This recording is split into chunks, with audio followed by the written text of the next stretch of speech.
Amigas y amigos, hoy es miércoles 5 de julio de este año 2017. Hoy una buena noticia para los estudiantes del ciclo Sierra. Se acabaron las clases, Abraham. Bienvenido. Gracias, Vane. Es un gusto saludarlos. Hay mucha información que contarles en la mitad de la semana. Vamos de inmediato con los titulares.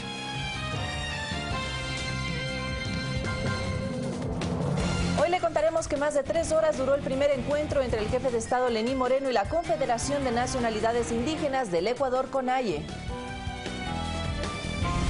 La Confederación Nacional de Afros prepara jornadas de socialización previo a la movilización del próximo 1 de agosto.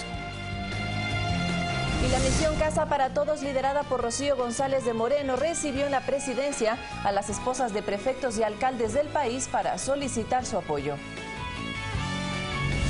El Tribunal Supremo de Justicia de Venezuela realizó la audiencia de antejuicio contra la fiscal general Luisa Ortega Díaz.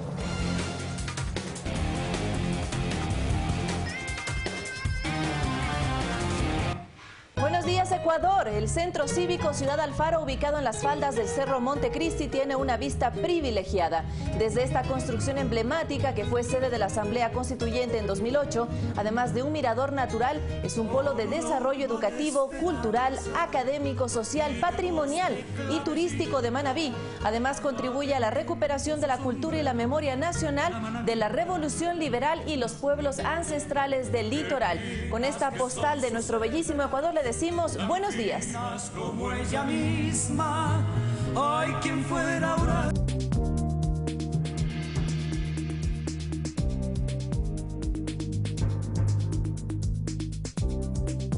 Vamos de inmediato con el desarrollo de la información. Más de 3 horas duró el primer encuentro entre el jefe de Estado, Lenín Moreno, y la Confederación de Nacionalidades Indígenas del Ecuador, la CONAIE. Al final del diálogo, representantes de los dos sectores hicieron las respectivas evaluaciones. Les mostramos. Fue un acercamiento entre gobierno y CONAIE que se concretó formalmente después de años de distanciamiento. La organización indígena acudió a este diálogo de manera incompleta en cuanto a su representación. Sentimos la ausencia del compañero Edison Aguavil, que representa a la CONAICE, y obviamente la ausencia de una ala, la ala reconocida de la CONFENIAE, que es Felipe Tencuch. El presidente ha señalado que nos vamos a sentar con todas las organizaciones y obviamente esperamos en los próximos días también contar con la presencia de Edison Aguavil, la presencia de Felipe Tencuch. Sin embargo, fue un encuentro que inició con anuncios previos por parte del gobierno. Primero, la ratificación del convenio de comodato de las dos sedes de la CONAIE de Quito. He tomado la decisión de que se entregue el local que tuvo la CONAIE tradicionalmente en la Granados, se lo entrega en comodato por 100 años, ¿no? Y también el local de Conocoto. Y la materialización de un nuevo indulto. Se trata del dirigente Tomás Felipe Jim Piquit, quien cumplía una pena de 1 año de prisión dispuesto por el Tribunal de Garantías Penales de Morona, Santiago, por paralización de un servicio público. Es una de las personas beneficiarias. Vamos a continuar con el análisis caso por caso. Después de 3 horas de diálogo, la evaluación fue positiva por parte del sector oficial. Nos sentimos satisfechos. En verdad fue un diálogo importante. Haberlo recuperado después de algunos años, sin duda, da una señal que es positiva para todo el país. El Ecuador es testigo de un reencuentro entre el Estado presidido del gobierno del presidente Lenín Moreno y la CONAIE. Del otro lado les quedó un sinsabor, pues en los temas que para ellos son delicados, las respuestas vendrán más adelante. No es, digamos, una satisfacción decir con los resultados, pero hay, digamos, una apertura. La organización indígena irá evaluando el cumplimiento de sus demandas para determinar si forman o no parte de las mesas de conversaciones establecidas en el diálogo nacional convocado por el presidente Lenín Moreno. Cuando uno acude a un diálogo, siempre debe pensar en que debe estar dispuesto a ceder espacios. La CONAIE ratifica esa decisión de seguir firmemente, ¿no es cierto?, defendiendo sus derechos, defendiendo sus principios y el proyecto político hacia la construcción del Estado plurinacional. Ambos sectores han expuesto su voluntad de dialogar, sin que eso signifique que de antemano el gobierno aceptará todas las demandas de este sector de la población indígena. Javier Ceballos, Ecuador TV. Y cada vez son más los sectores que respaldan y buscan ser incluidos en el diálogo nacional. La Confederación Nacional de Afros prepara jornadas de socialización previo a la movilización del próximo 1 de agosto. La Confederación Nacional Afro es otro sector que aspira a ser parte del diálogo nacional que ya se ejecuta desde el gobierno central. Como parte de sus propuestas, plantean la creación de una secretaría técnica adscrita al gobierno a través de una consulta popular. Nosotros consideramos que es fundamental que le interroguemos al pueblo afro si está de acuerdo, si comparte con ese tipo de propuesta, con el modelo de desarrollo que tiene este país y también con su fortalecimiento organizativo. Además, se plantea una jornada de trabajo que involucre a varios sectores previo al encuentro con el jefe de Estado. Vamos a visitar a los gobernadores y principalmente hacerles conocer las disposiciones y las resoluciones del encuentro nacional, como camino y proceso al encuentro y la movilización nacional que estaremos nosotros planteando para el 1 de agosto, que sería una instancia donde debe recibirnos el señor presidente de la República. Creemos que este es un gobierno de puertas abiertas donde todos los sectores se han reunido con el gobierno. Entonces, nuestra expectativa es muy alta al respecto de la reunión con el presidente. El sociólogo Homero Ramírez destaca que el diálogo toma un buen rumbo, tomando en cuenta que fue un ofrecimiento de campaña del presidente Moreno como parte de su plan de gobierno. Y diálogo significa que él va fundamentalmente más que a decir algo, es a escuchar qué pretensiones tienen, qué prioridades establecen los diferentes sectores. Con relación al diálogo con la Confederación de Nacionalidades Indígenas del Ecuador, Ramírez puntualiza que este sector históricamente ha tenido una actividad marcada por pronunciamientos fuertes y violentos y que es preciso el diálogo. Esto no quiere decir que el gobierno vaya a determinar que lo que ellos digan eso se va a hacer, sino que el gobierno va a evaluar lo que ellos consideren que se debe hacer en este momento. No puede el gobierno ponerse de rodillas con lo que ellos digan, ni tampoco puede desoírlos. Tiene necesariamente que oírlos y establecer una propuesta ecuánime. En Guayaquil, Guadalupe Ayoví, Ecuador TV. 6 de la mañana, 37 minutos. Y en el mismo marco del diálogo nacional, el alcalde de Loja, José Bolívar Castillo, fue recibido por el primer mandatario Lenín Moreno. En el encuentro se abordaron temas de carácter político vinculado al proyecto ganador en las urnas, así como los inherentes a las necesidades de la ciudad. Castillo espera fortalecer, con el apoyo del gobierno nacional, la conectividad vial, área digital, sobre todo porque en noviembre, dijo, se cumplirá el Festival de Artes Escénicas. El Ecuador, como usted sabe, ha vivido una etapa muy intensa de superación de sus problemas de vialidad, de infraestructura de comunicación. Pero la región sur del Ecuador, si bien ha recibido un aporte importante del Estado en materia vial, no es comparable lo que se ha hecho en el centro y norte del país con lo que se ha podido hacer en el sur del país. Entonces, vamos a tener que generar equidad territorial y vamos a hablar con los distintos ministros para poder tener, digamos, respuesta y solución a los problemas fundamentales.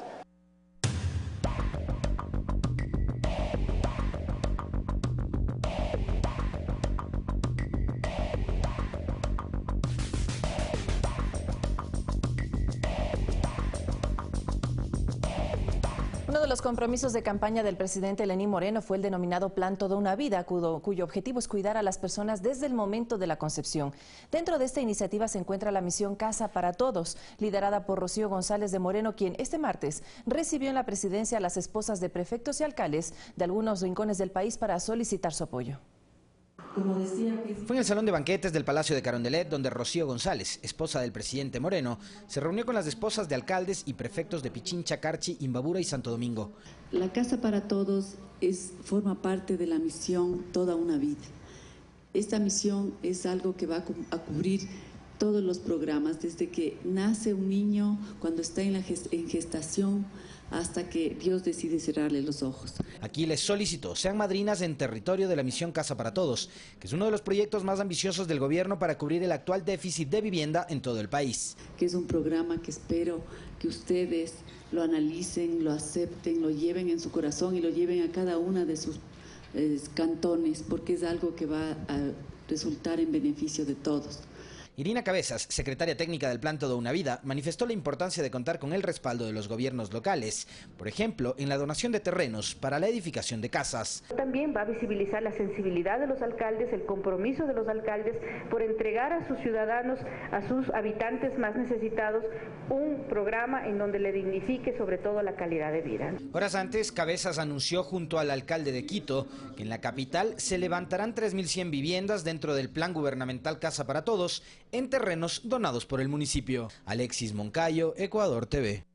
Por su parte, los representantes de los gobiernos autónomos descentralizados de Azuay, Cañar y Morona Santiago también se comprometieron a trabajar con el gobierno nacional para poner la misión Casa para Todos.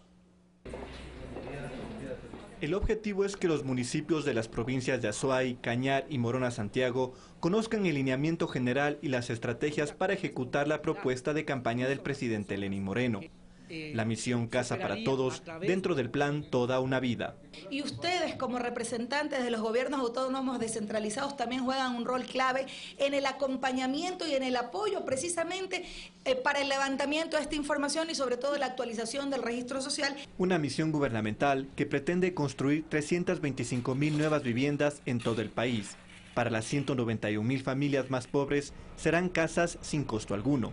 Es ya parte de los compromisos de política pública. Para lograr la meta, los participantes de este encuentro regional se comprometieron desde sus competencias a realizar las gestiones necesarias. Bueno, nosotros estamos haciendo un trabajo primero de coordinación, de identificación, diagnóstico del problema que estamos teniendo habitacional en cada uno de los cantones. La administración pública se caracteriza por la corresponsabilidad. Y en eso creo que tenemos que involucrar, tomar conciencia a los municipios. El Ministerio de Vivienda y los gobiernos locales identificarán a los posibles beneficiarios del plan. Se determinará la disposición del suelo urbano y rural con acceso a servicios básicos. Los municipios deberán agilizar los procesos de aprobación de proyectos de vivienda y habrán constantes acercamientos con agentes económicos. El poder llegar con vivienda a los sectores más vulnerables de la sociedad es para nosotros un objetivo estratégico. Se trabaja también en una propuesta con el Banco del Seguro Social para beneficiar a los afiliados que ganen entre 350 y 780 dólares mensuales. La misión Casa para Todos generará 136.000 empleos por año. Alberto Ochoa, Ecuador TV. Y otra iniciativa que se marca dentro del plan Toda una Vida es la misión Mis Mejores Años, dirigida a las personas de la tercera edad. Esta propuesta se hará realidad en los primeros días del mes de agosto. Y se empezarán además a depositar las pensiones a los primeros 5.000 beneficiarios de la misión Mis Mejores Años. Es un hecho. La misión de Mis Mejores Años se cristalizará en las próximas semanas y en primera instancia beneficiará a 5.000 personas de la tercera edad.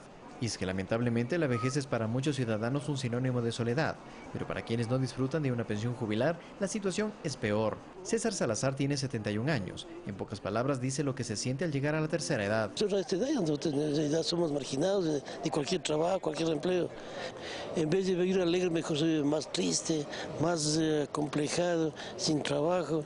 La misión Mis Mejores Años es una propuesta de campaña del entonces candidato presidencial Lenín Moreno. La misma, como muchas, tras este primer mes de gobierno, se está cumpliendo. La misión Mis Mejores Años consiste en dar cobertura a 560.000 adultos mayores que están en condiciones de pobreza. Igualmente, la pensión se aumenta de 50 a 100 dólares. También recibirán atención médica gratuita, servicios gerontológicos, así como actividades educativas y recreativas.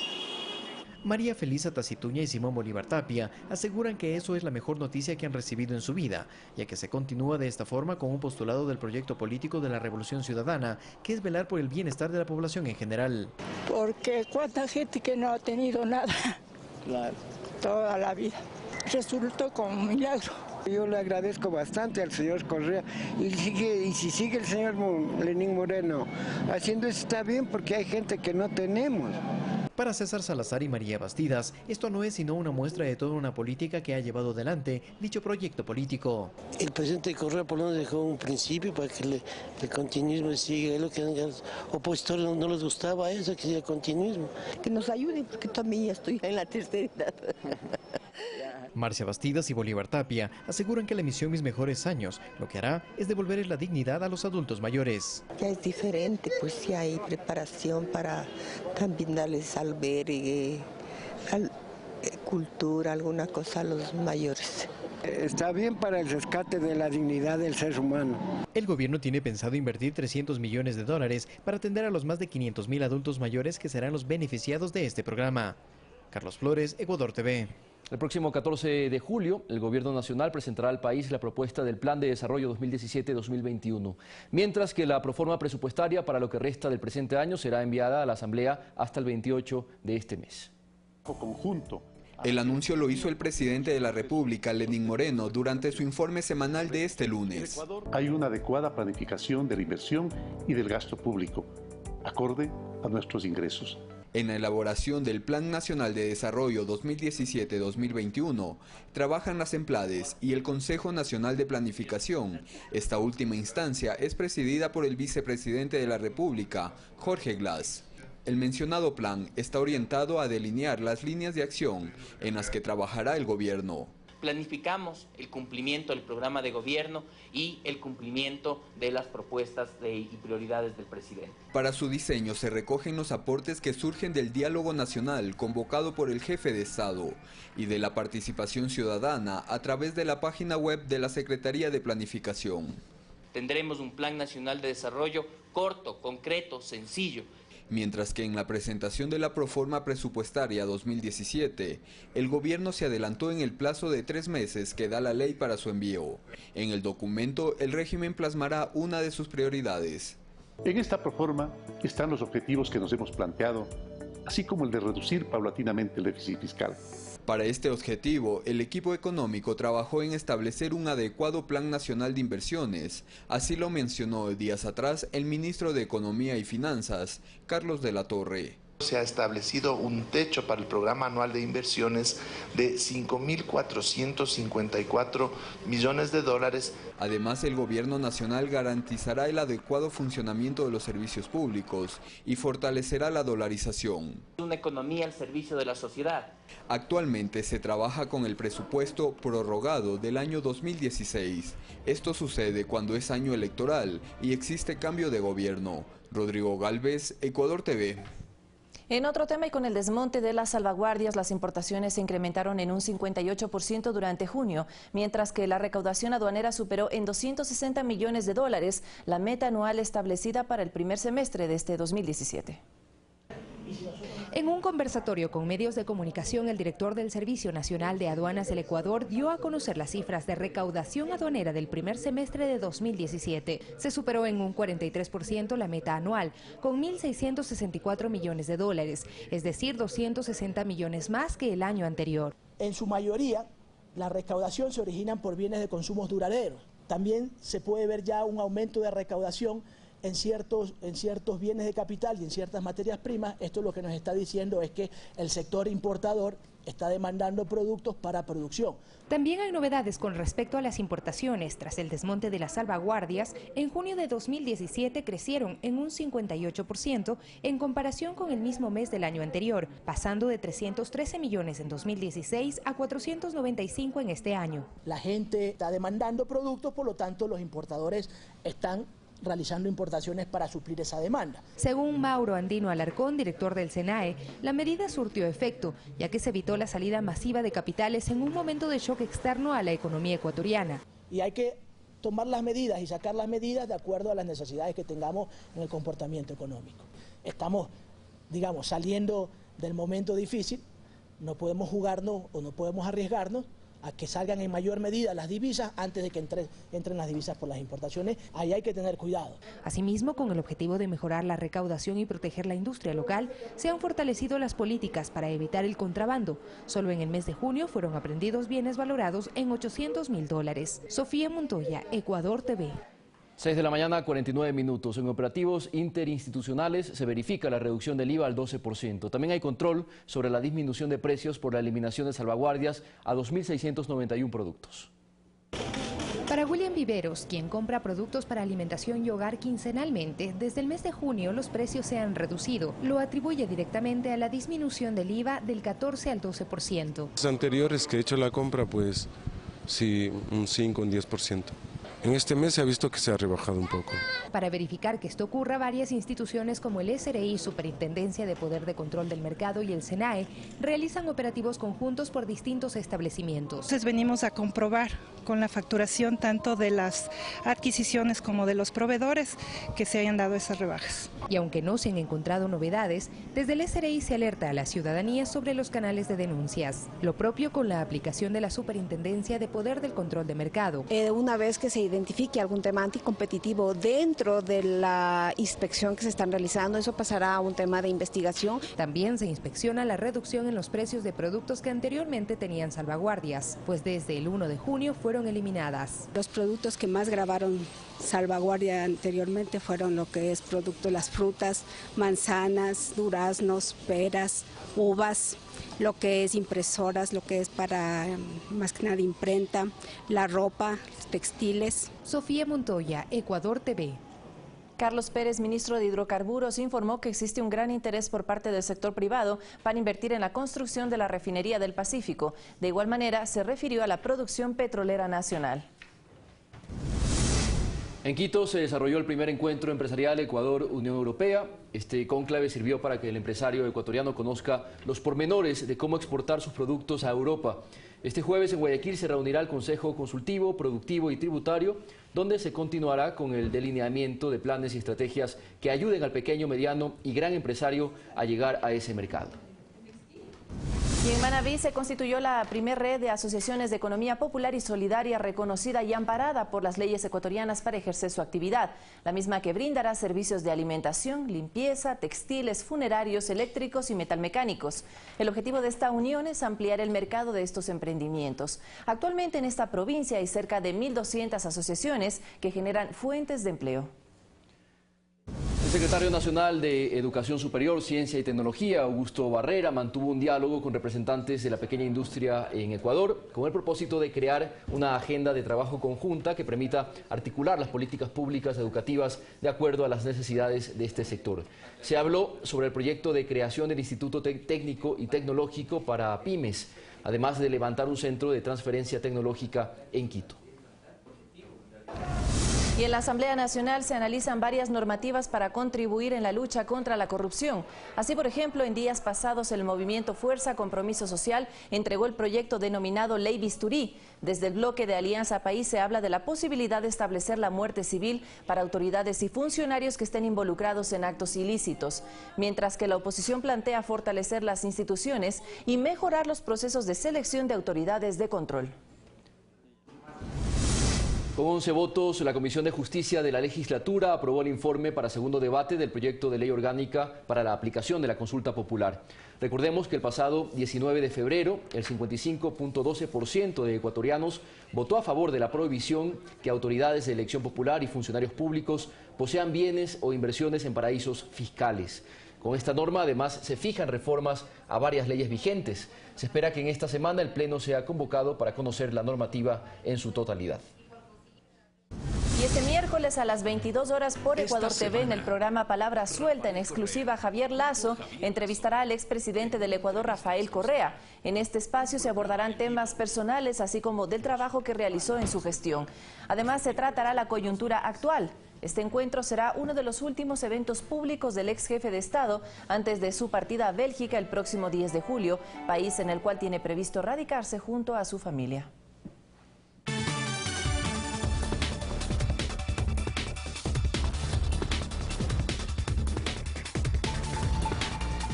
Vamos con información fuera de nuestras fronteras. En Venezuela se realizó la audiencia de antejuicio contra la fiscal general Luisa Ortega Díaz. Así es, en 5 días dará su veredicto para conocer si procede o no un juicio para removerla del cargo. La Defensoría del Pueblo pidió una prueba del polígrafo.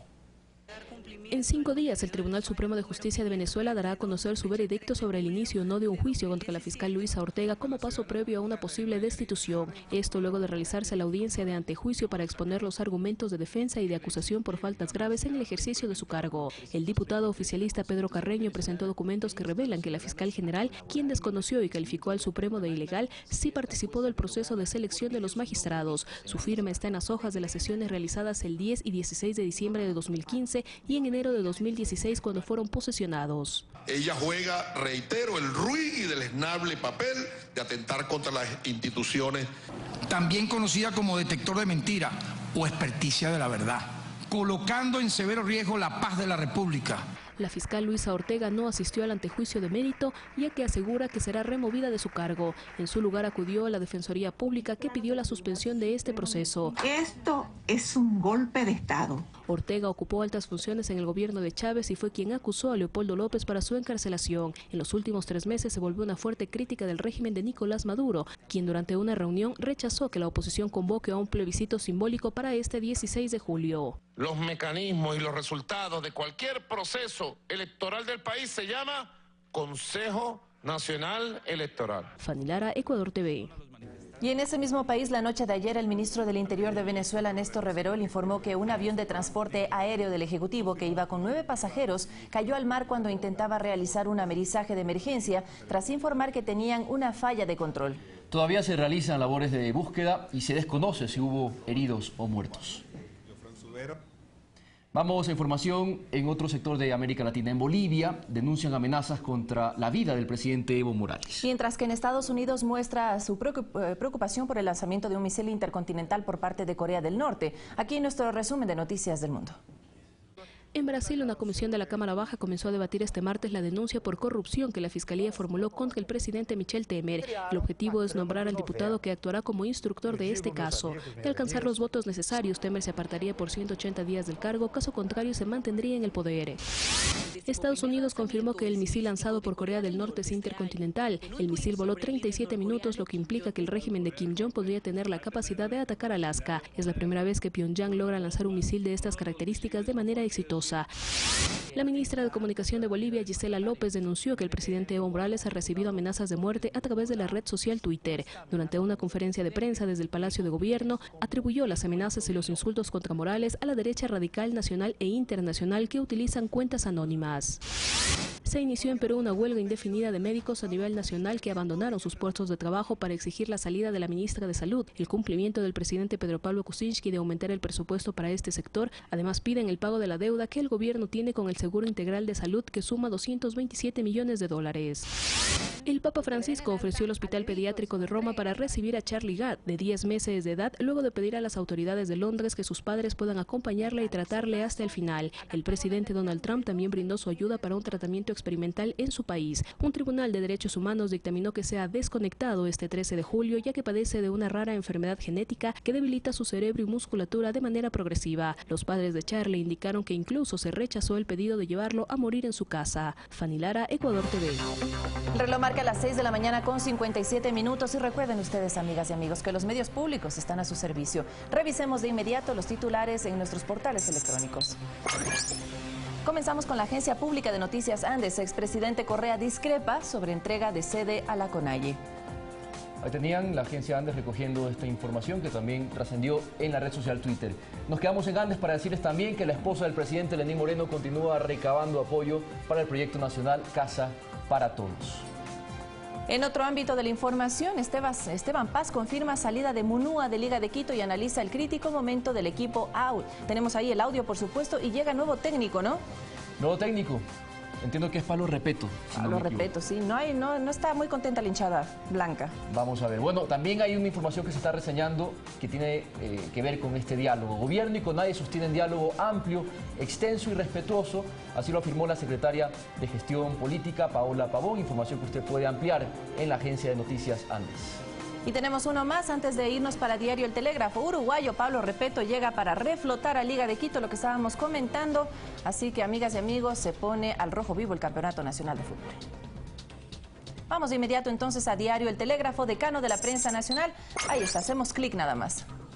Ahí tenían desplegada toda la información que ustedes pueden encontrar desde este momento. Vamos a ver, el gobierno de Moreno anuncia acciones en favor de los pueblos originarios del Ecuador. Se puede observar esta imagen emblemática que muestra esta reunión de gran trascendencia entre el presidente de la República, Lenín Moreno, y los dirigentes de la CONAIE en una nueva etapa de diálogos con este sector indígena. Política, economía, sociedad, justicia y por supuesto en el ámbito cultural usted tiene información que está reseñada en este diario. Marcelo E. rompió el silencio y ayudará con la investigación. Miren ustedes todo lo que gira alrededor de este caso Odebrecht que circula pues no solo y que trasciende no solo a nivel nacional sino también internacional. Así es, Vane, seguimos revisando, ahí tienen diferentes temáticas, economía, vamos a ver con qué seguimos. Vamos a la página de Ecuador TV. Bueno, ahí pueden ver también cómo se reseñan los diferentes programas de opinión que usted tiene en la televisión pública. Puede ver usted los programas de Pulso Político, Mundo al Revés, Palabra Suelta. De hecho, seguramente mañana, después de la entrevista que sucederá el día de hoy entre el expresidente Rafael Correa y Javier Lasso, seguramente mañana tendrá colgada esa entrevista en la plataforma digital de Ecuador TV. Y como no, también están otros programas de disfrute familiar. Tenemos a Café TV que empezará hoy a las 8 de la mañana con 30 minutos y a las 12 en punto le esperamos al mediodía. Todo eso porque los medios públicos están a su disposición. Momento de nuestra primera pausa. Primera pausa, son las 7 en punto de la mañana. Quédese con Ecuador TV, hay mucho más que contar. Ya viene Carlos Rabascal con pensamiento crítico, así que quédese con nosotros. Esto es Noticias 7.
Hoy, visita inesperada a Itoko. Tamae, ¿qué sucede? ¿Qué le hiciste a Kansuke? ¿Por qué? ¿Qué le sucedió? Kansuke intentó tirarse del segundo piso. Masaru tiene una actitud sospechosa. Oye, ¿vas a salir? Sí. ¿A dónde? A pescar. Clavel. Hoy, 19:30. Le invitamos a ver El Otro Lado de, un programa basado en entrevistas a personalidades ecuatorianas que han sido reconocidas a nivel nacional o internacional por su trayectoria, la trascendencia de sus logros y la importancia alcanzada en sus aspectos políticos, deportivos, culturales y sociales. Marco Antonio Bravo nos mostrará la vida detrás de su imagen pública y que casi todos desconocemos. El otro lado que influyó para llegar a ser personalidades representativas del Ecuador. El otro lado de, todos los sábados, 20 horas, por Ecuador TV.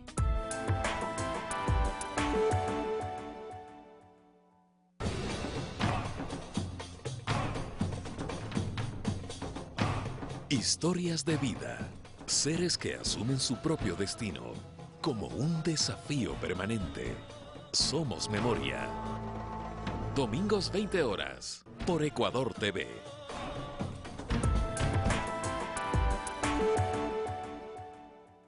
Revista Barcelona edición 10. Máximo Banguera, al mejor nivel, en su mejor momento profesional y personal. Ganamos a Botafogo en su casa. Un triunfo que demuestra que estamos hechos para llevarnos la Copa Libertadores. De nuevo ganamos en el Atahualpa. El campeón dejó atrás a la Católica. Barcefest, una fiesta amarilla que desea institucionalizarse. Cristian Alemán, entre los mejores jugadores de la Copa. Jimmy Montanero, una gloria BSC, que ha dado todo por su equipo. Todos los partidos de las fechas que ha jugado el ídolo. Además, busque los códigos QR, escanéelos con su celular y vea las entrevistas exclusivas de jugadores, directivos y más novedades amarillas. Ya en circulación. Encuéntrala en Pharmacies, Fibeca, Supermaxi y Mi Comisariato o con tu canillita favorito. A solo $3. Síguenos en Facebook, Twitter, YouTube, Instagram, @revista BSC.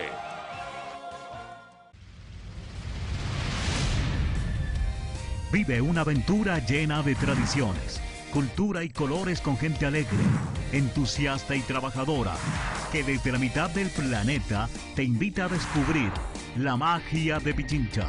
No te pierdas Pichincha Informa todos los jueves a las 9:30 de la mañana con su reprise el sábado a las 18:30 por la señal de Ecuador TV.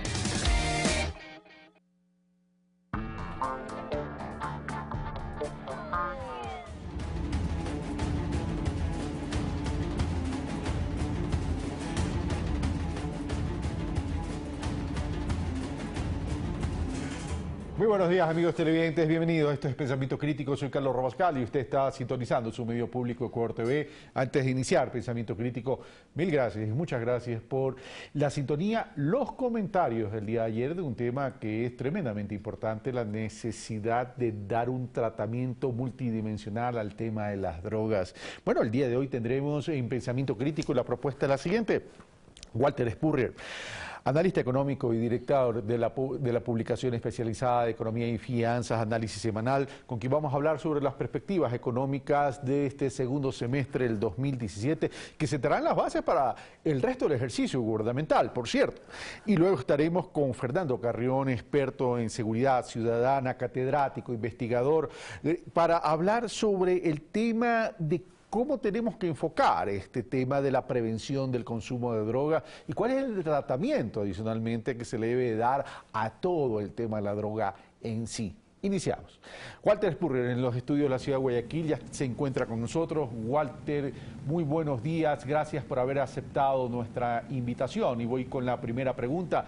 Bueno, ¿cuáles tú crees que se están construyendo, cuáles son los pilares fundamentales o los ejes centrales de este nuevo gobierno para el periodo 2017-2021, considerando que este segundo semestre ya de por sí necesita plantearse retos importantes en relación al crecimiento de la economía? Walter Spurrier, muy buenos días, bienvenido. Muy buenos días, Carlos. Bueno, esos pilares todavía no los construye el gobierno de Moreno. O sea, Lenín Moreno en este primer mes ha continuado con la política del gobierno anterior. El pilar principal en el gobierno anterior y que se mantiene hasta ahora ha sido que la economía se mueve de acuerdo al gasto público. Justo los primeros días del gobierno de Moreno Garcés se firmaron dos contratos, mejor dicho, se emitieron bonos por dos tramos distintos, un total de 2.000 millones de dólares, y ese dinero está entrando en la economía y comienza el segundo semestre con buen movimiento económico, con los bancos con mucho dinero para prestar, e incluso hay un cierto aumento de las importaciones. Ahora, ¿cuáles van a ser los pilares para los próximos 4 años? Aparentemente el presidente Moreno está dependiendo en escuchar qué le dice este comité consultivo productivo y tributario, donde se van a reunir pues, el sector público y el sector privado y van a delinear esa estrategia en que tendrán que salir ciertas cosas lo antes posible y después de aquí a 3 meses una estrategia más detallada. Entonces, hasta eso no sabemos. Paralelamente, el ministro de Finanzas tiene que presentar este mes a la Asamblea su proforma presupuestaria 2017. No me estoy equivocando, 2017 recién se va a presentar ahora, así dice la Constitución en los años en que hay elecciones, y ahí nos va a indicar cómo ve él que se va a comportar la economía, el gasto público, pero también ciertas variables económicas en los próximos 4 años. Entonces, la respuesta más corta es decir, todavía seguimos con lo que heredamos el gobierno anterior, todavía Moreno no le pone su sello a su gestión. Pero vamos por partes, Walter, desbrozando estos primeros elementos que tú introdujiste en el análisis. De acuerdo a la estadística presentada incluso por la Asociación de Bancos Privados, hablamos que el nivel de depósitos y de crédito ha crecido y que está en niveles superiores a los del 2014, lo cual ya muestra un síntoma, pero en verdad el gasto público todavía sigue siendo importante. No me sorprendería que en la proforma presupuestaria que se presente en el 2017, los gastos corrientes todavía tenga un incremento y que la variable ajuste siga siendo el gasto de inversión. Pero ¿eso qué significaría, mi querido Walter? Significaría entonces que el tema de la inversión privada debería comenzar a ser tremendamente importante. Considerando las declaraciones del ministro de la Economía y del propio presidente de la República, que dice que el motor de la dinamización de la economía para este nuevo periodo gubernamental será el sector privado. ¿Tú crees que este Consejo Productivo y Tributario sería el que siente las bases de un gran acuerdo para esa inversión? Bueno, yo pienso que eso es lo que se debe proponer. Al menos las dos instituciones que están agrupando los grupos, los sectores que tienen que hacer la mayor inversión, que es el Comité Empresarial y Fedexport, ambos van a presentar lo que ellos consideran que es lo necesario para que haya más inversión privada. Pero normalmente eso requiere algunas medidas muy drásticas, algunas medidas en que la gente cambie su percepción. Y hasta ahora no se ve eso. En las declaraciones que ha hecho el ministro de Finanzas esencialmente demuestran que está contento con la situación como la ha heredado y como se la venía llevando en el gobierno anterior. Y esas condiciones, ese trayecto no causó gran entusiasmo del sector privado. Hay un problema de fondo que no se ha enfocado y es el hecho que en los últimos 10 años el Ecuador ha tenido una inflación superior a la internacional. No ha habido no fue una de las metas del gobierno de Rafael Correa el contener la inflación, y el resultado es que hoy nuestros costos de producción son más altos que en los países vecinos y los precios para el consumidor ecuatoriano, para quienes ganan un salario mínimo, son más altos de lo que son en los países vecinos, y eso significa que cualquier dinamización que se le da a la economía termina en incremento de las importaciones. Entonces, eso es uno de los temas que tienen que abordar: cómo bajar los costos para poder producir en el país eficientemente, sea para exportar, sea para captar turismo, sea para producir productos del mercado interno y que sustituyan a los extranjeros sin tener que estar dándole subsidios o prebendas especiales. Esto me lleva entonces al otro tema, a la necesidad de generar mayores ingresos para el Ecuador, ya sea no solo por inversión extranjera o inversión nacional que regresa al Ecuador, sino también por la colocación de nuestros productos y servicios. El acuerdo con la Unión Europea muestra ya algunos resultados positivos en términos de incrementar nuestras exportaciones no petroleras, pero pasa también el tema por lo que acabas de decir, Walter, el tema de las importaciones, y ya el ministro de Comercio del Exterior habla de determinado tipo de restricciones e incluso ciertos aranceles para productos de consumo, para cuidar esa balanza comercial. ¿Cómo va a incidir esto en los mensajes que se envía a la economía nacional? Bueno, para las empresas medianas y grandes, que son las que más están preocupadas por el tema de la exportación y la competitividad, no es un buen mensaje, porque todo aumento en los costos de las importaciones termina incidiendo en un incremento en los costos internos. El asunto es que si el gobierno se acaba de endeudar en 2.000 millones de dólares en mayo y mete ese dinero en la economía, obviamente van a subir las importaciones. Antes, ¿qué sucedía? Metía dinero del petróleo, subían las importaciones. ¿Y qué importaba? Porque la balanza comercial se equiparaba. Ahora se trae capitales, deuda, y eso, el gasto de ese dinero es el que causa el aumento de las importaciones. Entonces, una medida para poder reducir las importaciones sin causar distorsiones sería relativo a cortar el gasto público, una mayor austeridad fiscal, cuestión que aún no se anuncia. En cuanto a recortar las importaciones, es muy difícil. Es la misma situación que tiene Trump ahora, ¿no? Él también quiere reducir las importaciones y los economistas allá le dicen, si usted hace eso, más bien aumenta los costos internos de producir en el país. Y más bien a lo que tenemos que ir es a bajar los costos para la exportación y para la producción nacional, más que tratar de poner barreras a las importaciones, que además trae una serie de dificultades porque como la economía mundial está en un proceso de integración, hay una globalización, hay nuestros compromisos con la Unión Europea, nuestros compromisos con los países del Grupo Andino, compromisos con Mercosur, que limitan lo que podemos hacer por el lado de las importaciones, y si a ellos les damos preferencia y limitamos a los demás, va a producir reacción y protesta de otros mercados importantes como los Estados Unidos. Entonces, yo no estoy tan seguro que el ministro de Comercio Exterior vaya a poder poner a los aranceles que dice sin ocasionar problemas y reclamos por parte de nuestros socios comerciales. Ahora, lo cierto es que tenemos que vender más productos y servicios, que tenemos que atraer inversión extranjera, y digo esto porque la capacidad de generar y de construir apalancamiento financiero, endeudamiento, ya el Ecuador no la tiene como la tenía durante los 10 años pasados. ¿Eso qué significa? Que significa que guardaría coherencia con que la variable de ajuste sería el gasto de inversión.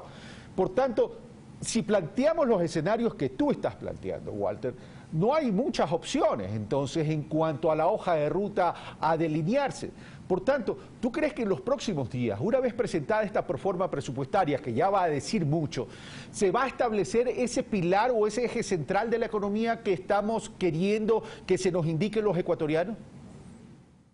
Yo pienso que va a haber ese planteamiento por parte de ciertos sectores que están dentro del Consejo Productivo y Tributario, en particular el Comité Empresarial, en particular el FEDEXPOR, quizás otros van a presentar esa línea, y hay que ver si esa línea es aceptable a las autoridades económicas, y hay que ver qué dicen otros sectores que están incluidos en ese Comité Productivo y Empresarial, pero la verdad es que yo no veo mayor salida a bajar los costos de producir en el país y reducir el gasto público, y no solamente el de inversión, sino también el gasto corriente.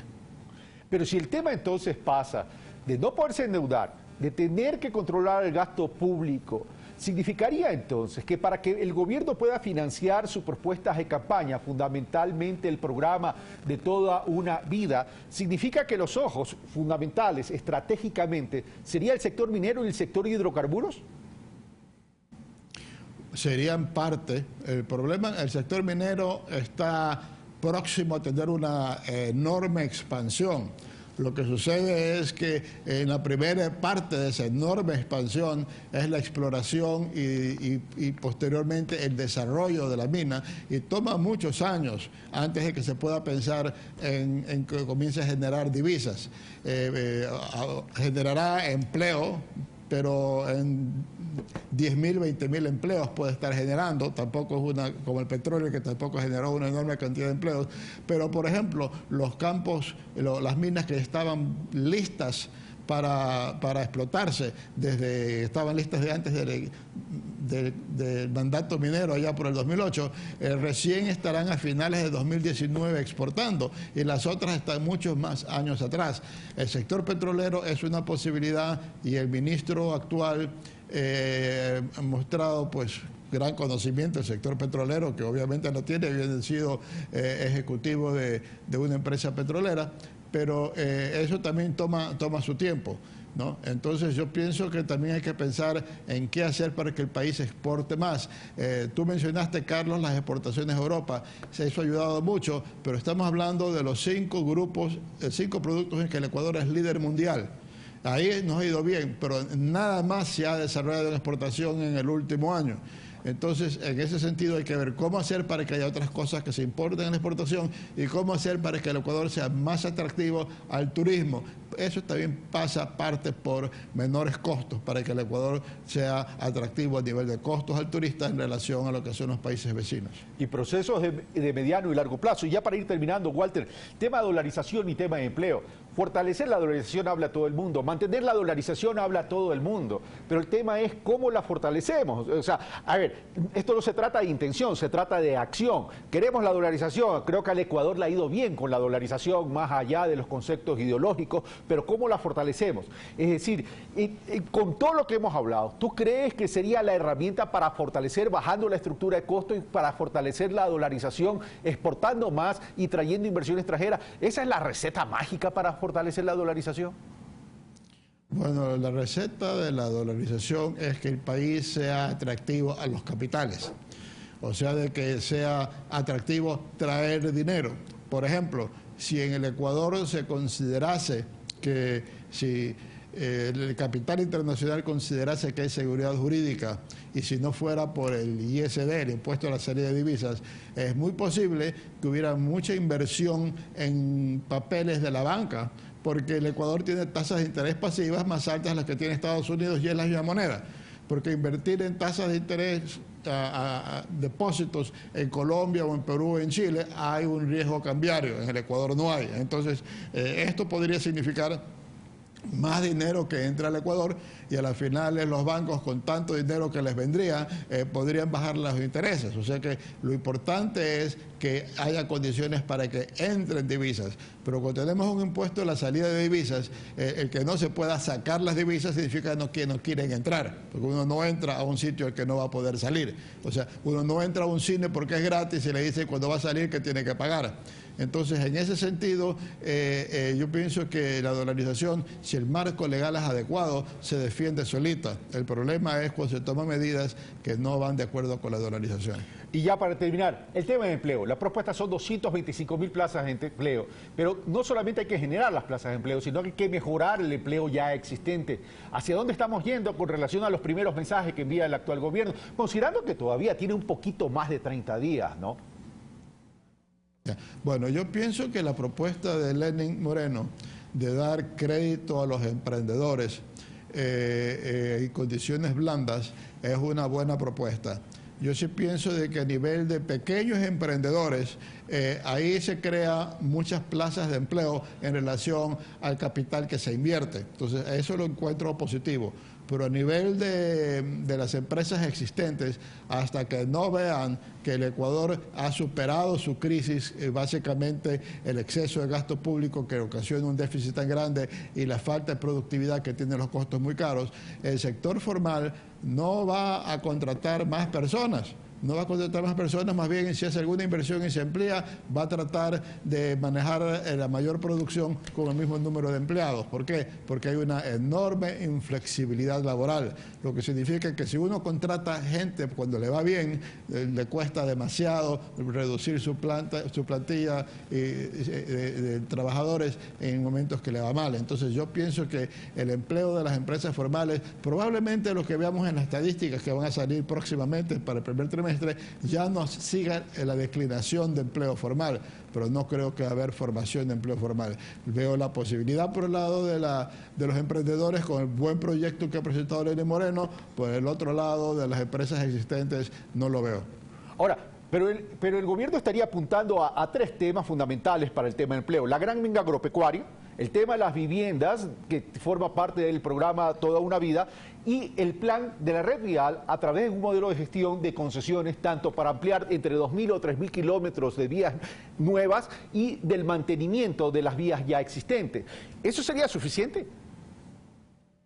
Bueno, no creo que sea suficiente si estamos considerando que por el lado, por ejemplo, del comercio, el comercio ha reducido sus empleos y no creo que lo vaya a aumentar. Por el lado de la industria tampoco está aumentando sus empleos. El lado de la construcción se encuentra muy deprimida. Sumamente deprimida la construcción. Entonces, son cosas puntuales que van a ayudar, pero son cosas que están vinculadas a gastos públicos, pero pienso que no están creadas las condiciones para que el sector privado comience a aumentar su empleo. Para eso tiene que haber una flexibilización laboral. Lo está planteando Macron en Francia. Yo pienso que, siendo él socialista, yo pienso que también podríamos seguir ese lineamiento. Walter Spurrier, muchas gracias por estar con nosotros y compartir tu análisis. Gracias, Carlos. Un fuerte abrazo. Bueno, nosotros continuamos en el estudio de la ciudad de Quito, donde ya tenemos a un queridísimo amigo Fernando Carrión, a quien lo saludo y, por cierto, le doy no solo mis parabienes, sino mi solidaridad por su equipo Liga de Quito.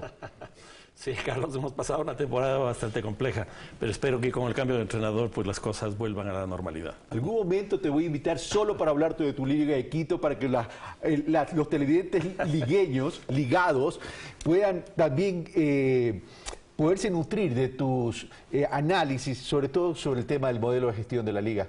No, encantado. Y podríamos hacer una explicación de por qué está la crisis del fútbol quiteño, porque no solo es de la Liga. Es el fútbol quiteño. Y del fútbol ecuatoriano. Así es. Bueno, entremos. Experto en seguridad, has hecho un trabajo de investigación no solo de las ciudades, sino también el tema de la droga, etcétera, etcétera. Y la primera pregunta, en la región sobre todo y en el Ecuador, ¿no estamos confundiendo el tema del tratamiento que le debemos dar? ¿No estamos tan solo aterrizando el tema al tema de la batalla, al tema de la guerra contra las drogas, y no estamos entendiendo que esto es multidimensional? A mí me parece que eso es clarísimo. Hay casos, de todas maneras, que me parece que son bastante interesantes. Yo podría poner quizás dos. Uno, el caso uruguayo, que me parece que sí está viendo desde otra perspectiva, porque ha planteado el tema de la legalización de la marihuana. Hay que ser en eso muy explícito. No es de las drogas en general, pero sí de la marihuana. Con lo cual se ha abierto una posibilidad del tratamiento totalmente distinta a la vieja guerra a las drogas que planteó el presidente Nixon hace como 45 años, ya, y que ha tenido vigencia hasta ahora. Entonces yo creo que ese es un caso interesante. Y el otro es los acuerdos de paz en Colombia. Para nadie es desconocido que Colombia es el país productor más grande de cocaína del mundo. Y en ese caso, en el punto 3 de los acuerdos de paz, está establecido una política respecto a los narcóticos, que también es bastante distinta frente a lo que ha ocurrido hasta ahora. Y ahí me parece que hay dos luces interesantes. Y creo que también podríamos decir una tercera línea, es una tendencia que se ha dejado de criminalizar al consumidor. Entonces me parece que ese también ya es un aspecto interesante. Y al descriminalizar al consumidor, se está empezando a pensar al consumidor como un enfermo, es decir, como un problema de salud pública, y no como un problema que está en el ámbito penal, en el ámbito criminal. A ver, pero vamos por partes. Vamos al tema del acuerdo de paz de Colombia. Si bien dentro de los procesos de acuerdo de paz hay un capítulo sobre este tema y que es muy distinto a lo tradicional que se venía implementando, el tema es que el narcotráfico es un gran negocio y este gran negocio mueve grandes fortunas y además se enquista en las institucionalidades, las naciones. En Colombia fue un gran ejemplo, sobre todo en el tema de los municipios. Ahora, una vez firmado ese acuerdo de paz, que tenemos que también ser conscientes que esos narcotraficantes, independientemente del acuerdo de paz, tienen ya un modelo de negocio o mal llamado negocio, van a comenzar a penetrar pues en el Ecuador también, si es que ya no los han penetrado. ¿Qué me dices ante eso? No, ya han penetrado. Yo creo que eso no, o sea, el Ecuador no puede cerrarse los ojos. Nosotros en el Ecuador tenemos carteles que vienen de Colombia, podría decir el caso de los Rastrojos, el caso de Águilas Negras, el caso de Cordillera. Hay 5 o 6 carteles importantes de Colombia que están acá, pero tampoco podemos negar la presencia de los carteles mexicanos. Está el cartel de Sinaloa, está Zeta, está el cartel del Golfo, etcétera. Y lo que es más grave es que hay carteles que provienen de otras latitudes, por ejemplo de Italia. Aquí hay evidencias de que está la 'Ndrangheta, que es una de las, yo diría es la segunda mafia más grande o cartel más grande que hay en el mundo. El primero está considerado el cartel de Sinaloa, que para que te des cuenta, está presente en 51 países del mundo y tiene presencia en 3.700 empresas. O sea, es de una magnitud impresionante. Y la 'Ndrangheta está en 36 países del mundo. Entonces, eso está presente ya acá. Y yo creo que, por ejemplo, lo que ha planteado el presidente Moreno en términos del diálogo, me parece absolutamente necesario, porque eso va a permitir 2 cosas, creo yo. Tener por primera vez una política explícita de antidrogas y por otro lado tener un acuerdo nacional que sea capaz de impulsar una política de ese tipo. Yo creo que la propuesta del diálogo puede conducir hacia eso y me parece que eso podría llevar a que en el Ecuador por primera vez tengamos una política de Estado. Yo creo que este es un tema que debemos dejarle la política a un lado. Yo no creo, por ejemplo, la idea esta de que la política fundamental sea el cuadro que se ha planteado, la matriz esta que se ha planteado para definir qué es legal y qué es ilegal en términos del consumo y en términos de la distribución. Ahora, pero hay una cosa, el diálogo no puede tampoco reducirse al tema de la tabla. Exactamente. Porque si el diálogo se reduce solo al tema de la tabla, entonces estamos perdidos, no hemos aprendido nada. Exactamente. Mira, por ejemplo, yo le he escuchado a la canciller María Fernanda Espinosa, que está planteando la creación, bajo el diálogo mismo, este marco que ha planteado el presidente Moreno, de una nueva agenda de política externa. A mí me parece que uno de los temas claves que tiene que estar ahí presente es el tema de narcóticos. ¿Y por qué digo esto? Porque en general en América Latina no tiene una política exterior frente al tema narcóticos. Y la única política exterior que hay en América Latina es la política de los Estados Unidos. Y frente a eso nos definimos. Tú mismo empezaste planteando el tema de la guerra a las drogas. Y esa fue la política... El mal planteamiento de la guerra. Eso es lo que dije yo. Sí, exactamente. Que se hizo hace 40, 45 años. Y frente a eso nos hemos definido. Pero no nos definimos con una política nuestra, sino no a esa política. Entonces yo creo que lo que plantea la canciller es fundamental. Creo que lo que ha hecho la policía durante este tiempo es fantástico, Carlos. Mira, más de 100 toneladas de droga el año pasado que se ha logrado sacar del mercado. Ahora, ahí hay un gran debate. De esas 100 y tantas toneladas de droga, alrededor de 17% se queda en el mercado interno. Que es bastante igual. Es muchísimo, es muchísimo, porque además esa es droga de alta calidad, que cuando entra al mercado minorista se multiplica por 4 y por 5 veces. Y entonces ahí tienes mercado externo, mercado interno. Tienes esta estructura criminal de estas grandes corporaciones, llamémoslas así, que forman lo que yo llamo la red global del crimen. Ahí se necesita mucha inteligencia, se necesita política exterior. Reducir a la tabla me parece absurdo. Claro, ahora, pero vamos a lo siguiente. Es decir, el tema policial es importante, pero no es el único elemento del tratamiento contra las drogas. Tú mencionaste el caso de Uruguay. Ayer casualmente conversábamos en Pulso Político sobre este tema. El tema de la legalización. Deberíamos ir viendo cómo se va desarrollando el tema en Uruguay y en otros países también. Recordemos que esta semana ya comienza el tema de la comercialización de ciertas drogas en farmacias. Pero el tema de información es importante. Y uno de los temas que se planteó ayer es que todavía no hemos entendido el por qué nuestra sociedad consume drogas. Y cuando tú me dices drogas de alta calidad, también me voy a la droga de baja calidad, que genera acceso a los sectores de la población más pobres. La base de cocaína, la pasta de cocaína y la H, más del 50%. En términos de indicador, reflejan el consumo de estas dos drogas en esos sectores de la población. Y ahí no hay alta calidad, pero son las que más letales son. Fernando. A ver, ¿por qué consumimos? Yo creo que aquí hay que ver el funcionamiento de toda esta estructura criminal. En el año 2008, como saben los economistas, y bueno, hemos vivido la gran crisis principalmente de las hipotecas y lo que ocurrió en los Estados Unidos y en Europa. ¿Qué es lo que pasó? Estados Unidos, a partir de esa crisis, tuvo dos cosas interesantes. Una contracción bastante significativa del consumo de la droga, casi un 30% se detuvo, pero la producción de la droga siguió creciendo, incluso con desarrollo tecnológico. Más droga, un mercado que se cerró. La crisis económica golpeó principalmente el sector de la construcción, que es un sector donde se lava principalmente los recursos del narcotráfico. Eso le benefició de manera impresionante al sector narcotráfico, el sector de la economía.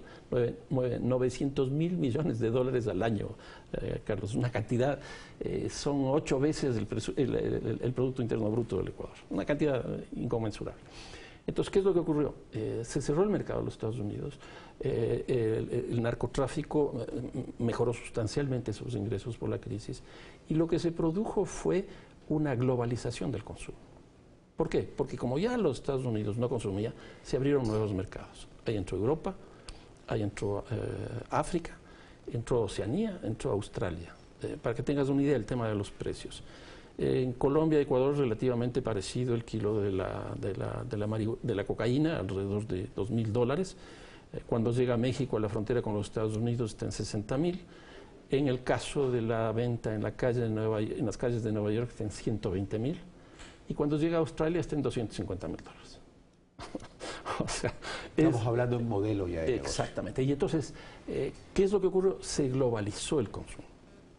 Y ahí empezó toda la estructura criminal. Por ejemplo, es muy interesante ver la información cómo algunos carteles colombianos empezaron a abrir el consumo de la droga hacia el sur del continente. Y ahí aparece el caso del Brasil, que este rato se convierte en el segundo país de consumo de cocaína del mundo. Ahora, pero si se cierra un mercado y se globaliza el mercado y se penetra específicamente en el sur, ¿significaría que donde está la vulnerabilidad es donde más ausencia de Estado hay? Sin duda, sin duda, sin duda. Nosotros hemos visto, por ejemplo, el año pasado, en este año, a principios de este año, la serie de sublevaciones en las cárceles en el Brasil, en la zona del norte. Eso es básicamente la entrada de la cocaína hacia el norte del Brasil por estas nuevas redes criminales que son los comandos brasileños. Entonces, ¿por qué llega el consumo al Ecuador? Por esta lógica, por la lógica general del mercado. Y consumir, como decía hace un momento, el 18% de lo que se ha logrado captar es una cantidad muy grande. Por eso nosotros ya tenemos pequeños carteles, como este que apareció hace poco, que le llamaron el Pablo Escobar ecuatoriano, que yo creo que Pablo Escobar ya no puede existir porque la lógica de la organización es totalmente distinta. Pero sí los circuitos de comercialización. Exactamente, y ahí ¿qué es lo que ocurrió? Se detectó claramente, y que fue una investigación muy interesante de inteligencia hecha por Colombia, Estados Unidos y Ecuador, ahí se vio claramente que fueron los rastrojos colombianos los que estaban introduciendo esa droga acá.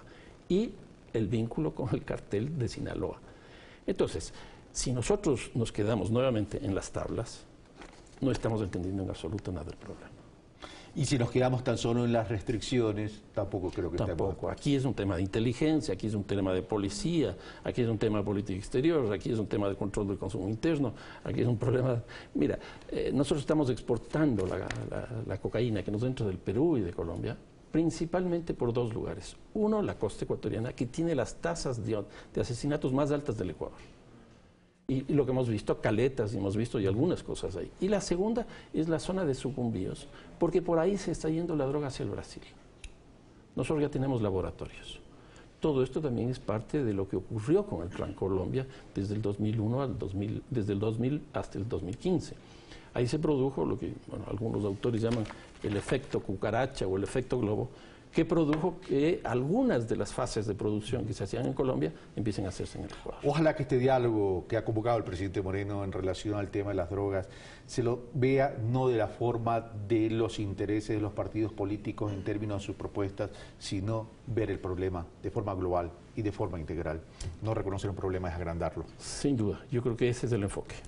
Mi querido Fernando, muchas gracias. No, muchas gracias. Te tomo la palabra para hablar de tu Liga de Quito. No, encantado, encantado. Bueno, esto fue Pensamiento Crítico, soy Carlos Rabascal, un fuerte abrazo y yo los espero el día de mañana jueves, un excelente día miércoles.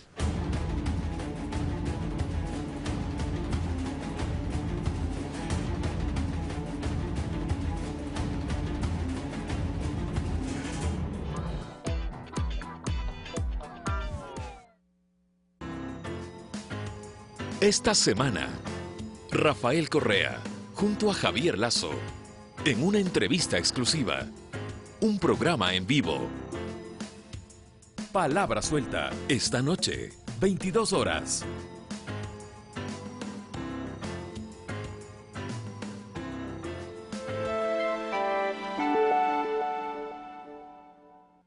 Soy Sebastián Cordero. Gracias, soy César Carmignani. Soy la directora de ALBA, me llamo Ana Cristina. Hola, soy Paul Venegas. Soy Pablo Arturo Suárez, no el hospital, sino el cineasta. Ya me jodé, súper específico. Estamos en Primer Plano, solo cine ecuatoriano. A las 22 horas. Este domingo a las 10 de la noche. Aquí en Primer Plano. ¿No? Sí, ¿no? Solo cine ecuatoriano. No sé, el que... Primer Plano, solo cine ecuatoriano. Todos los domingos, 22 horas.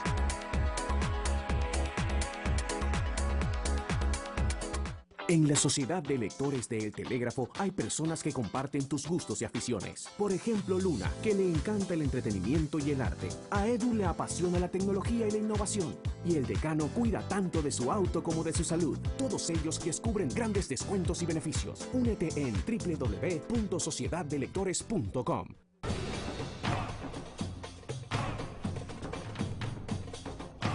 Historias de vida. Seres que asumen su propio destino como un desafío permanente. Somos Memoria. Domingos 20 horas por Ecuador TV.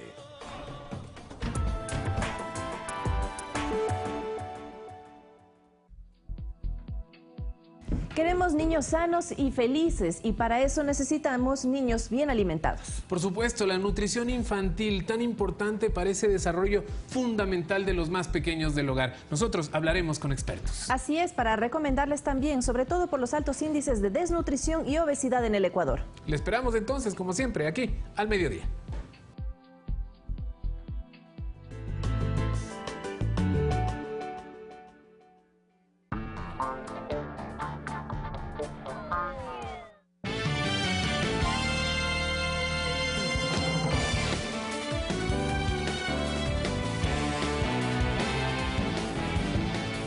Es un placer mantenerlos informados. Seguimos desarrollando la información aquí en Ecuador TV. Vamos a contarles, con la intención de desmentir las acusaciones en su contra por el caso Odebrecht, el vicepresidente de la República, Jorge Glass, acudirá a la Fiscalía General del Estado. Así es, dicha acción se suma a las diferentes medidas tomadas ante las denuncias infundadas.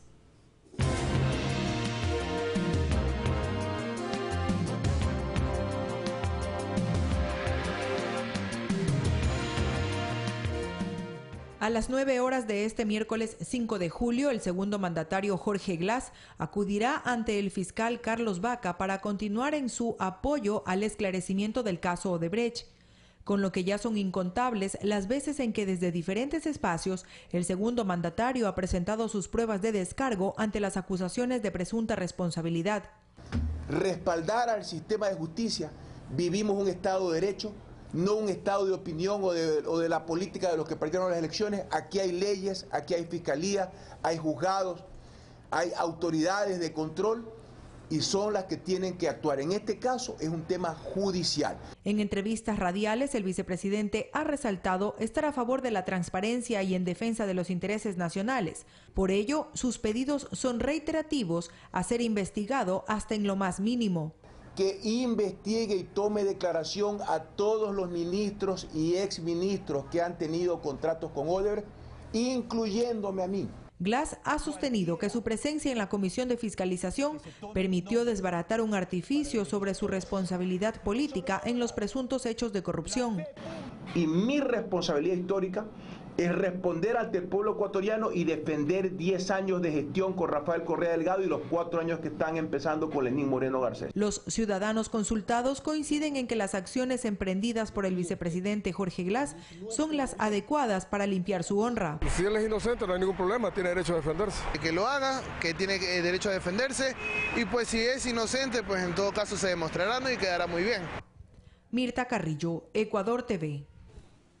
Marcelo es uno de los implicados en el caso Odebrecht y él rindió su testimonio ante la Fiscalía General del Estado. Su abogado defensor solicitó someterse al proceso de colaboración eficaz para demostrar que no tiene vínculos con el exministro de Electricidad, Alexei M.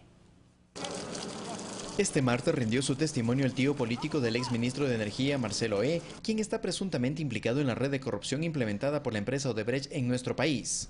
Alexei M. y Marcelo E. son indagados desde el pasado mes de abril por haber recibido $1 millón por parte de la constructora. Según la defensa de Marcelo E., Ramiro Albarracín, su cliente fue utilizado por su sobrino político para abrir una compañía en el 2008.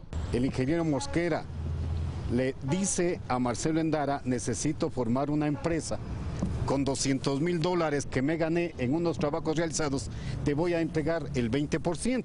El pago realizado por Odebrecht al exfuncionario, según las investigaciones de la Fiscalía, se habría realizado desde una empresa offshore panameña propiedad de la constructora a la empresa creada por el exfuncionario. Por la ayuda para crear dicha empresa, Marcelo E. se iba a beneficiar de $80.000 por prestar su nombre. $70.000 y piquillo han sido devueltos al Banco de Andorra, de una cuenta que presuntamente consideramos que es la cuenta de Marcelo. Marcelo retiró aproximadamente, decía yo, unos $6.000, $7.000.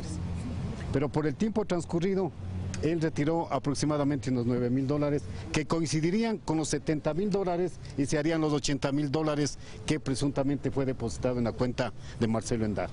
Albarracín espera demostrar que Marcelo E. no tiene vínculos con el exfuncionario y para ello ha solicitado a la Fiscalía un peritaje económico de su cliente desde el año 2008. Hemos pedido asistencia internacional y la Fiscalía nos ha concedido para averiguar exactamente de dónde regresó ese dinero.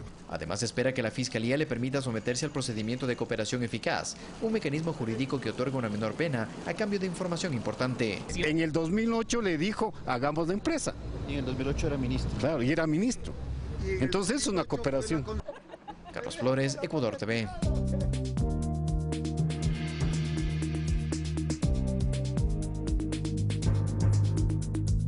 Más de 3 horas duró el primer encuentro entre el jefe de Estado Lenín Moreno y la Confederación de Nacionalidades Indígenas del Ecuador, la CONAIE. Al final de este diálogo, representantes de los dos sectores hicieron las respectivas evaluaciones. Fue un acercamiento entre gobierno y CONAIE que se concretó formalmente después de años de distanciamiento. La organización indígena acudió a este diálogo de manera incompleta en cuanto a su representación. Sentimos la ausencia del compañero Edison Aguavil, que representa a la CONAICE, y obviamente la ausencia de una ala, la ala reconocida de la CONFENIAE, que es Felipe Tencuch. El presidente ha señalado que nos vamos a sentar con todas las organizaciones y obviamente esperamos en los próximos días también contar con la presencia de Edison Aguavil, la presencia de Felipe Tencuch. Sin embargo, fue un encuentro que inició con anuncios previos por parte del gobierno. Primero, la ratificación del convenio de comodato de las dos sedes de la CONAIE de Quito. He tomado la decisión de que se entregue el local que tuvo la CONAIE tradicionalmente en la Granados, se lo entrega en comodato por 100 años, ¿no? Y también el local de Conocoto. Y la materialización de un nuevo indulto. Se trata del dirigente Tomás Felipe Jim Piquit, quien cumplía una pena de 1 año de prisión dispuesto por el Tribunal de Garantías Penales de Morona, Santiago, por paralización de un servicio público. Es una de las personas beneficiarias. Vamos a continuar con el análisis caso por caso. Después de 3 horas de diálogo, la evaluación fue positiva por parte del sector oficial. Nos sentimos satisfechos. En verdad fue un diálogo importante. Haberlo recuperado después de algunos años, sin duda, da una señal que es positiva para todo el país. El Ecuador es testigo de un reencuentro entre el Estado presidido del gobierno del presidente Lenín Moreno y la CONAIE. Del otro lado les quedó un sinsabor, pues en los temas que para ellos son delicados, las respuestas vendrán más adelante. No es, digamos, una satisfacción decir con los resultados, pero hay, digamos, una apertura. La organización indígena irá evaluando el cumplimiento de sus demandas para determinar si forman o no parte de las mesas de conversaciones establecidas en el diálogo nacional convocado por el presidente Lenín Moreno. Cuando uno acude a un diálogo, siempre debe pensar en que debe estar dispuesto a ceder espacios. La CONAIE ratifica esa decisión de seguir firmemente, ¿no es cierto?, defendiendo sus derechos, defendiendo sus principios y el proyecto político hacia la construcción del Estado plurinacional. Ambos sectores han expuesto su voluntad de dialogar, sin que eso signifique que de antemano el gobierno aceptará todas las demandas de este sector de la población indígena. Javier Ceballos, Ecuador TV. Y es que cada vez son más los sectores que respaldan y buscan ser incluidos en este diálogo nacional. La Confederación Nacional de Afros prepara jornadas de socialización previo a la movilización del próximo 1 de agosto. La Confederación Nacional Afro es otro sector que aspira a ser parte del diálogo nacional que ya se ejecuta desde el gobierno central. Como parte de sus propuestas, plantean la creación de una secretaría técnica adscrita al gobierno a través de una consulta popular. Nosotros consideramos que es fundamental que le interroguemos al pueblo afro si está de acuerdo, si comparte con ese tipo de propuesta, con el modelo de desarrollo que tiene este país y también con su fortalecimiento organizativo. Además, se plantea una jornada de trabajo que involucre a varios sectores previo al encuentro con el jefe de Estado. Vamos a visitar a los gobernadores y principalmente hacerles conocer las disposiciones y las resoluciones del encuentro nacional. como camino y proceso al encuentro y la movilización nacional que estaremos nosotros planteando para el 1 de agosto, que sería una instancia donde debe recibirnos el señor presidente de la República. Creemos que este es un gobierno de puertas abiertas, donde todos los sectores se han reunido con el gobierno. Entonces, nuestra expectativa es muy alta al respecto de la reunión con el presidente. El sociólogo Homero Ramírez destaca que el diálogo toma un buen rumbo, tomando en cuenta que fue un ofrecimiento de campaña del presidente Moreno como parte de su plan de gobierno. Y diálogo significa que él va fundamentalmente, más que a decir algo, es a escuchar qué pretensiones tienen, qué prioridades establecen los diferentes sectores. Con relación al diálogo con la Confederación de Nacionalidades Indígenas del Ecuador, Ramírez puntualiza que este sector históricamente ha tenido una actividad marcada por pronunciamientos fuertes y violentos y que es preciso el diálogo. Esto no quiere decir que el gobierno vaya a determinar que lo que ellos digan eso se va a hacer, sino que el gobierno va a evaluar lo que ellos consideren que se debe hacer en este momento. No puede el gobierno ponerse de rodillas con lo que ellos digan, ni tampoco puede desoírlos. Tiene necesariamente que oírlos y establecer una propuesta ecuánime. En Guayaquil, Guadalupe Ayoví, Ecuador TV.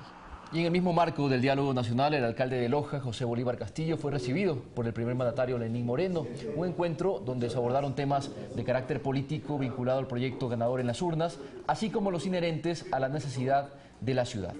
Castillo espera fortalecer con el apoyo del gobierno nacional la conectividad vial, aérea y digital, sobre todo porque en noviembre, dijo, se cumplirá el Festival de Artes Escénicas. El Ecuador, como usted sabe, ha vivido una etapa muy intensa de superación de sus problemas de vialidad, de infraestructura de comunicación. Pero la región sur del Ecuador, si bien ha recibido un aporte importante del Estado en materia vial, no es comparable lo que se ha hecho en el centro y norte del país con lo que se ha podido hacer en el sur del país. Entonces, vamos a tener que generar equidad territorial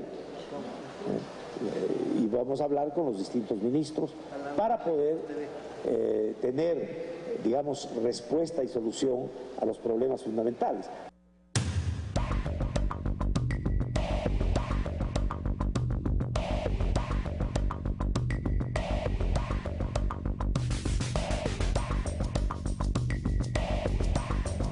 Uno de los compromisos de campaña del presidente Lenín Moreno fue el denominado Plan Toda una Vida, cuyo objetivo es cuidar a las personas desde el momento de la concepción. Abraham. Y dentro de esta iniciativa se encuentra la misión Casa para Todos, liderada por Rocío González de Moreno, quien este martes recibió en la presidencia a las esposas de prefectos y alcaldes de algunos rincones del país para solicitar su apoyo.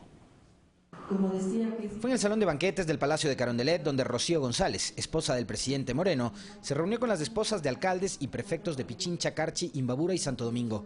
La Casa para Todos forma parte de la misión Toda una Vida.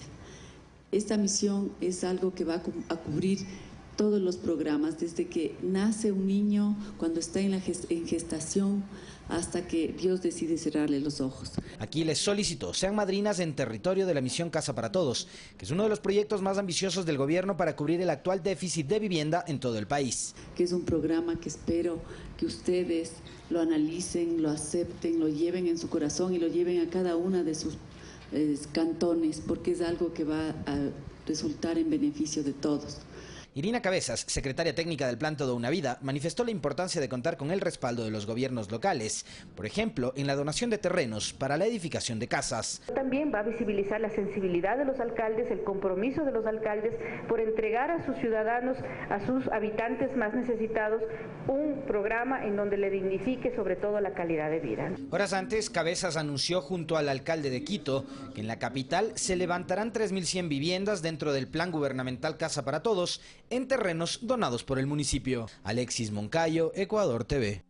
Por su parte, los representantes de los gobiernos autónomos descentralizados de Azuay, Cañar y Moreno Santiago también se comprometieron a trabajar con el gobierno nacional para poner la misión Casa para Todos. Un plan que debe replicarse a nivel nacional. Veamos la acogida que tiene en este punto del territorio nacional.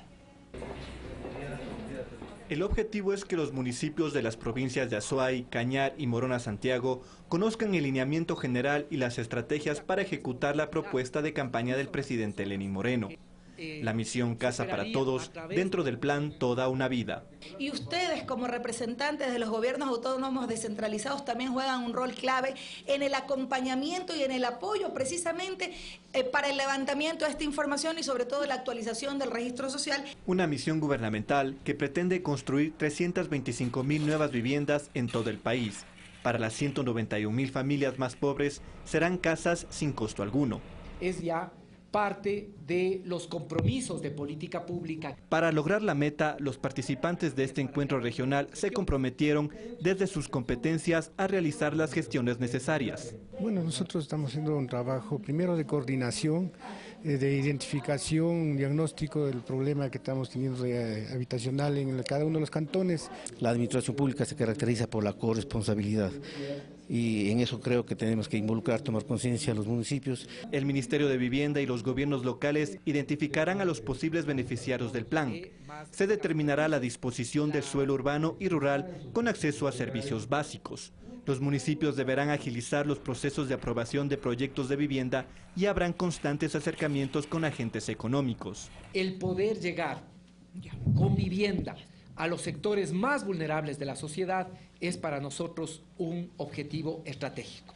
Se trabaja también en una propuesta con el Banco del Seguro Social para beneficiar a los afiliados que ganen entre 350 y 780 dólares mensuales. La misión Casa para Todos generará 136.000 empleos por año.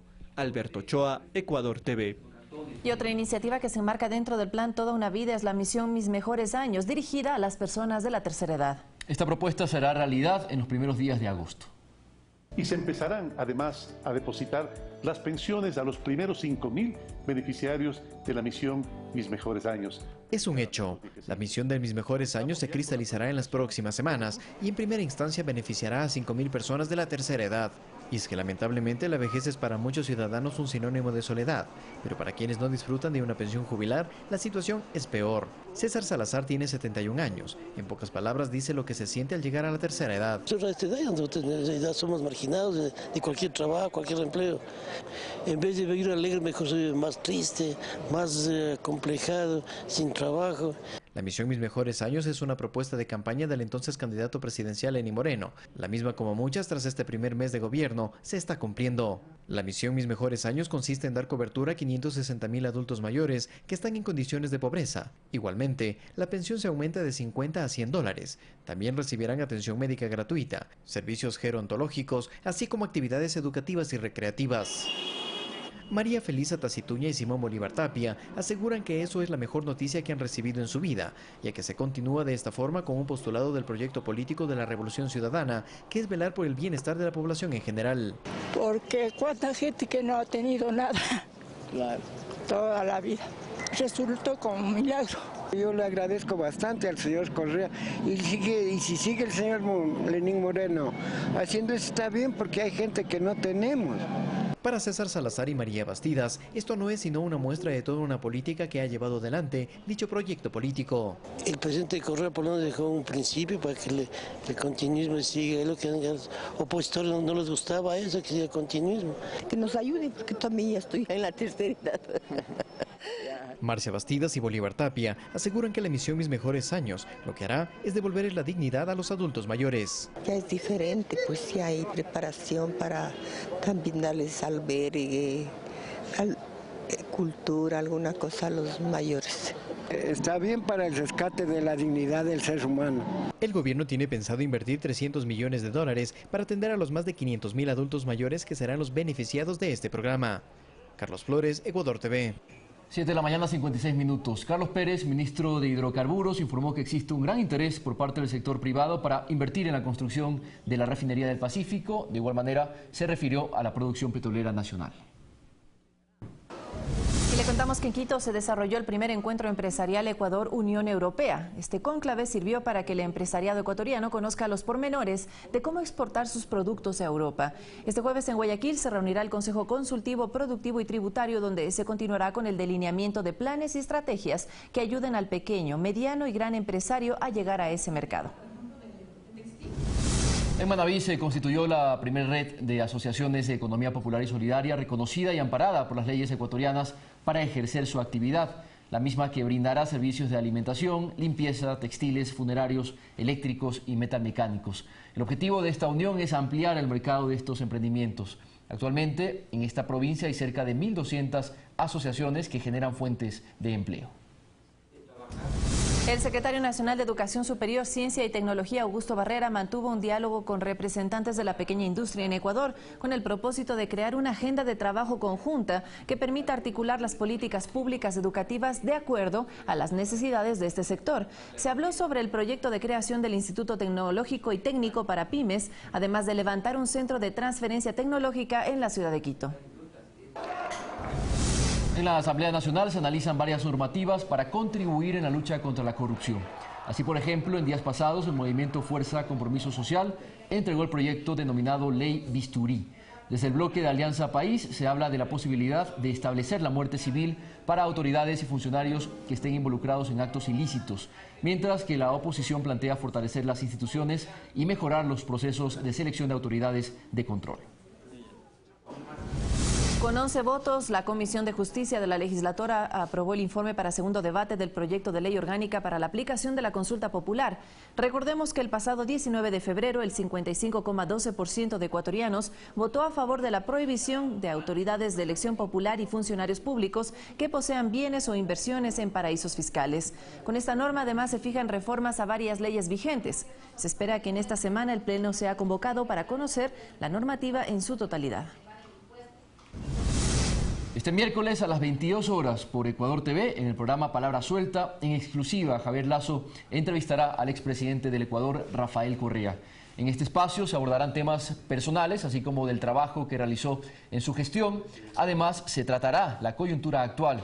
Este encuentro será uno de los últimos eventos públicos del ex jefe de Estado antes de su partida a Bélgica, prevista para el próximo 10 de julio, país en el cual tiene previsto radicarse junto con su familia.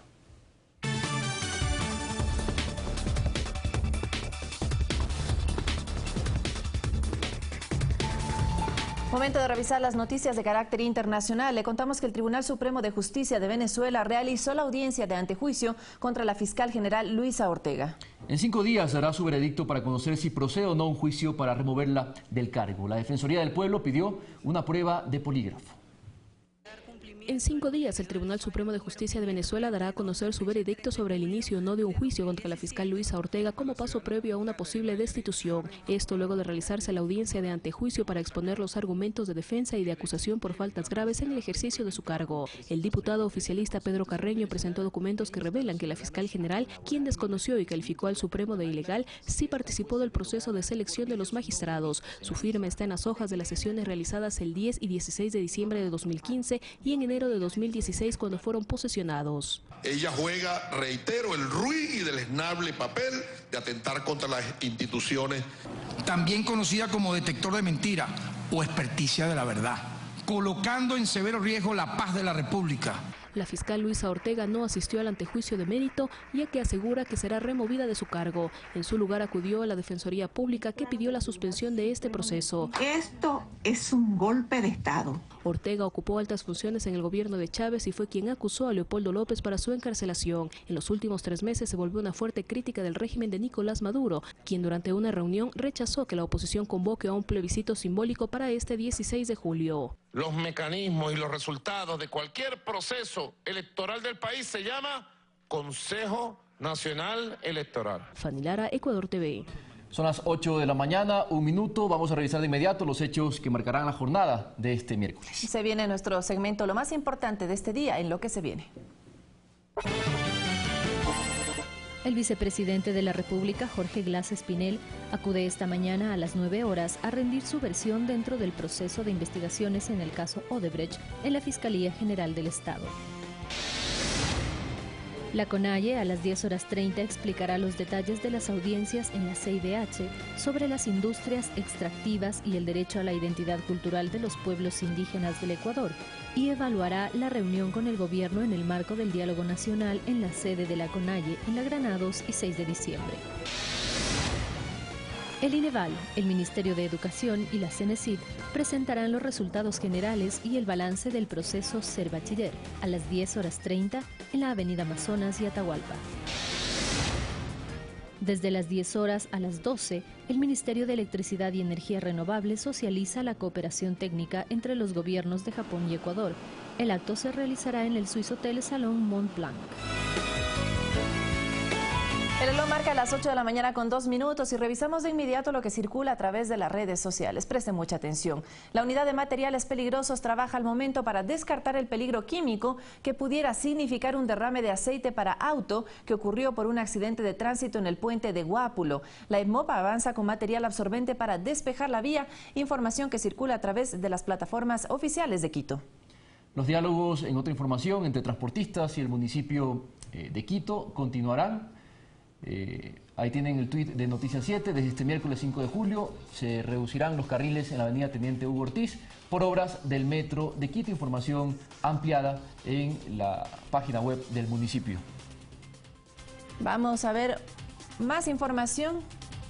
Noticias 7 también postea lo siguiente. Este miércoles Jorge Glass acudirá a la Fiscalía del Ecuador para dar su versión en torno al caso Odebrecht. Esto vía Vicepresidencia de la República, cuenta oficial también de esta entidad del Ejecutivo. Seguimos revisando más información desde la plataforma digital. Bueno, es lo que tenemos hasta ahora. Vamos a despedir este servicio informativo recordándoles que ya en poco viene la comunidad, ¿vale? Así es, con nuestra compañera Guadalupe Ayoví desde el puerto principal, pero nosotros le dejamos con lo más importante también en el ámbito climático, cómo amanece en cada una de nuestras ciudades. Lo vemos a continuación. Que estén muy bien.